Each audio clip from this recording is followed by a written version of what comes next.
What's going on, folks? This is Mr. Colion Noir, and this is my Glock 26, and this is the Smith & Wesson M&P 9C. Now, I was talking to my friend the other day, and he told me that he no longer was a Glock man, and that he had found a gun to replace his Glock. So I decided to entertain him, and I asked him what gun that was.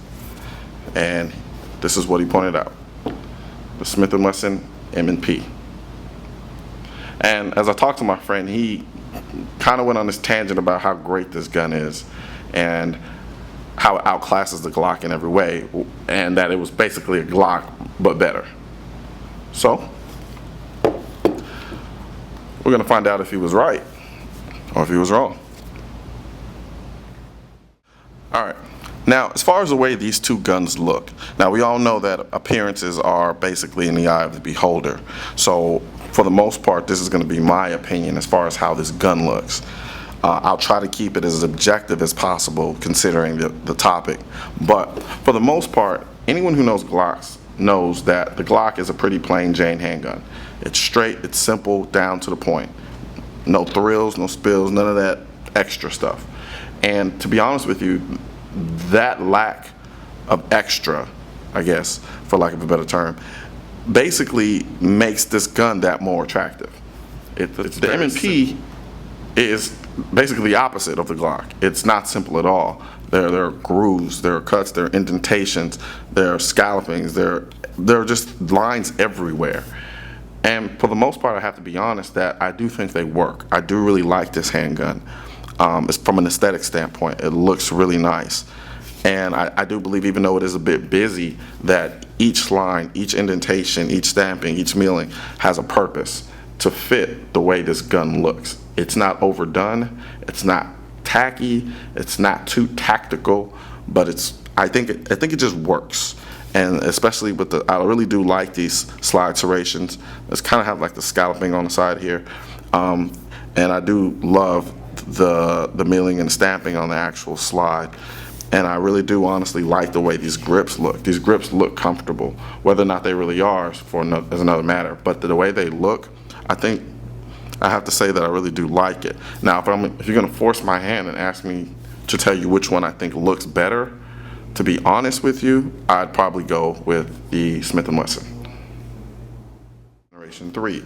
But now that Glock has come out with the Generation 4 and incorporated a couple things that have advanced the ergonomics of this gun, I have to say that the battle isn't quite as definitive.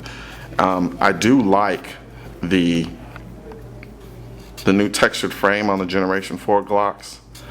They do allow you to get a great purchase on this gun and give you a lot of confidence when you're gripping it, especially a gun in this small size. I do know a lot of people don't like the pinky hanging off the bottom, but for guns in this class, that's typically what you're going to get. Also, they've increased the size of this magazine release, which allows you to reach it a lot easier, and I think that adds to the ergonomics of this gun as well. And further, this Generation 4 does come with replaceable back straps, and they allow you to change according to the size of your hand. So if you have a medium-sized hand, a small hand, or a large hand, they have a back strap that can accommodate that. And I think the Generation 4 Glocks, from an ergonomic standpoint, have definitely got it right. The Smith & Wesson M&Ps, you can look at this gun automatically and tell that when they designed this gun with the intent that it would be comfortable, and it worked. The gun is very ergonomical. It feels very smooth in your hands. It's not rough at all. It's not going to tear up your hand and leave all types of calluses in your hand. And I believe when you shoot this gun, as I used to own this gun actually, and when I would shoot it, it didn't really beat your hand up like some handguns would. And also, this comes with replaceable back straps as well. So if you had medium, small, or large hands, they would work just the same. And also, but the only thing I would say about this particular handgun and ergonomics, in a way I think it kind of fails, not so much fails, but comes second class to the Glock, is the indentation in this trigger guard. Now, like I said, that might be a personal preference, but for me, I like how exaggerated the indentation on the Glock trigger guard is, because it allows my finger to sit up tight in there and allow me to get a better purchase on the gun. as opposed to the Smith & Wesson M&P, where it's not that exaggerated. So what ends up happening, it seems like my middle finger is fighting against the side of this trigger guard, and that kind of hampers the comfort level of this particular firearm.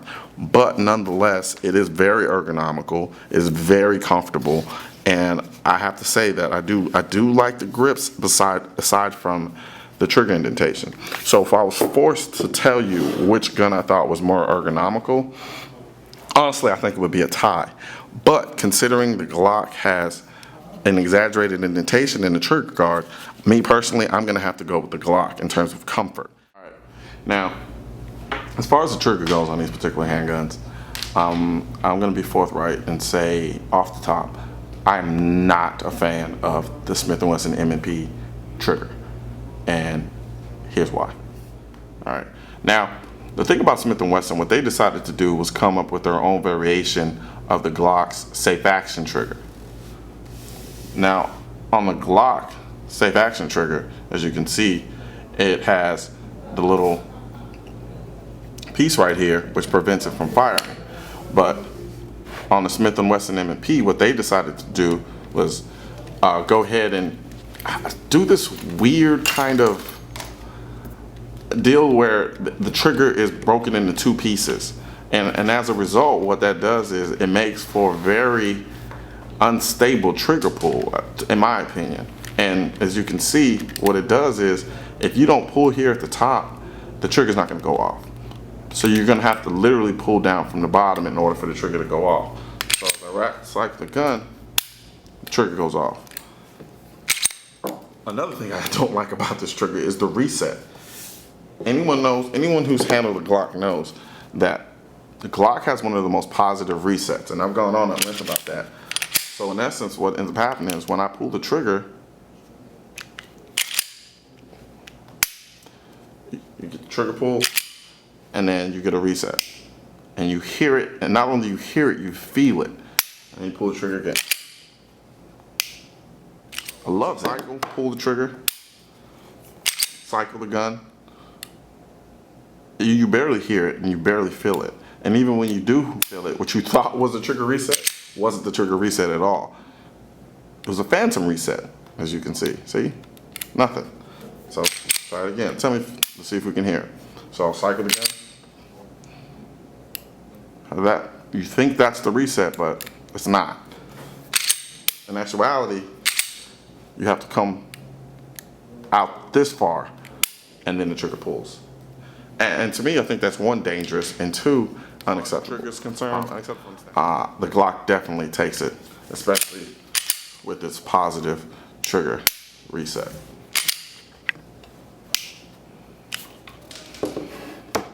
Now, as far as the features on this particular handgun, when you look at the Smith & Wesson in all its glory, with its lines and its indentations and all that other fancy stuff, you'd swear that the features on this gun are miles ahead of the Glock. But when you really get down to it and you start to quantify each of the features on this particular handgun, you start to realize that the Smith & Wesson M&P is almost just as basic as the bare bones Glock. As you can see, the Glock is pretty basic. You have a trigger, you have a magazine release, you have the slide release, you have a takedown pin, and then you have your basic sights. You got the U-dot sight for the Glock, and you have what I like to call a very poor excuse for a chamber indicator, which would be this little piece here. So, when you take a look at the M&P, you realize that you're pretty much presented with the same thing. You have your magazine release, you have your slide release, you have your trigger, and you have your takedown bar. And then on top of that, you have your traditional 3-dot sights, and you also have a chamber indicator by way of a peephole.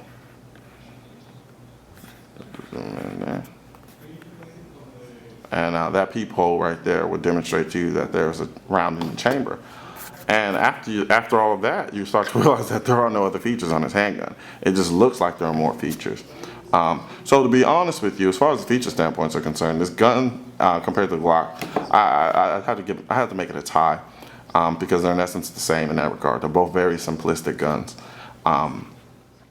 These guns were designed. The Smith & Wesson and the Glock were both designed to be concealed carry weapons.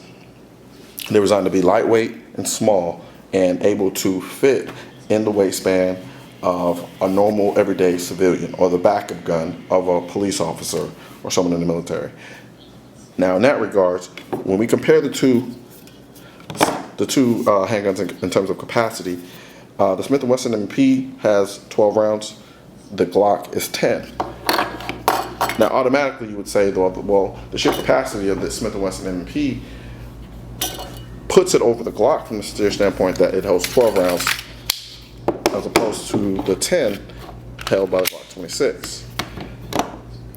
That's true, but when you look at the two in terms of size, with the pinky extension, the Smith & Wesson M&P is bigger than the Glock 26.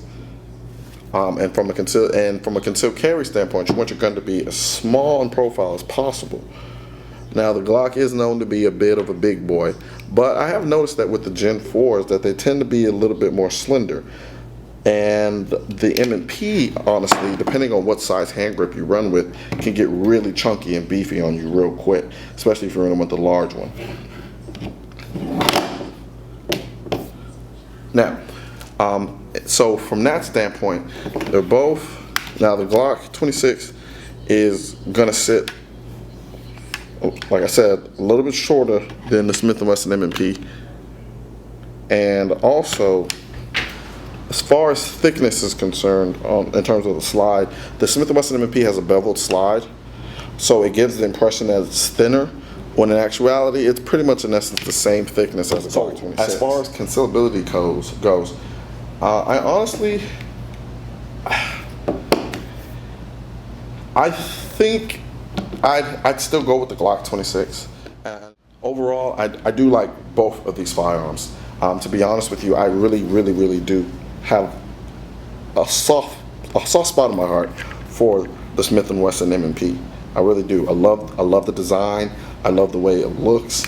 It is very comfortable. It's a very ergonomical gun, of course, with my gripe with the trigger guard here.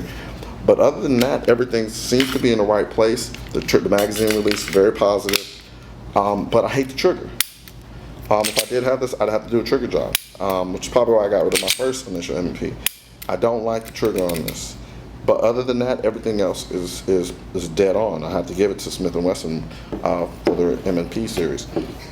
But at the end of the day, I'm going to have to stay true to my Glock 26, my Glock 26, just because it just works for me. I'm not going to sit here and tell you that Glock 26 best the M&P in every way, I mean, I've already established that. But for my sake, I'm going to have to roll with the Glock just because, one, it's reliable. It's reliable. And I keep harping on this. It is tested. It's reliable, and it's been demonstrated over and over again. This is a relatively new design. Now, I heard great things about the M&P as far as reliability, and I really honestly think that this will probably be a very reliable gun. And I honestly don't think I'd hesitate to trust my life to it. But you cannot beat the reputation of the Glock. And I do love the Glocks. I am biased towards the Glock because I carry it. But I did own a Smith & Wesson M&P also, and I replaced it with a Glock, if that tells you anything. Now, I'm not saying that the M&P is the best, the Glock is the best gun out there. Of course, every gun is going to need to be tailored to the individual, but as far as I'm concerned, I'm going to have to go with the Glock, even though the Smith & Wesson M&P is falling right behind it. I would not feel any kind of way about having to carry this over this. So that's my take on the Smith & Wesson M&P and this Mr. Colion Noir, and I am out.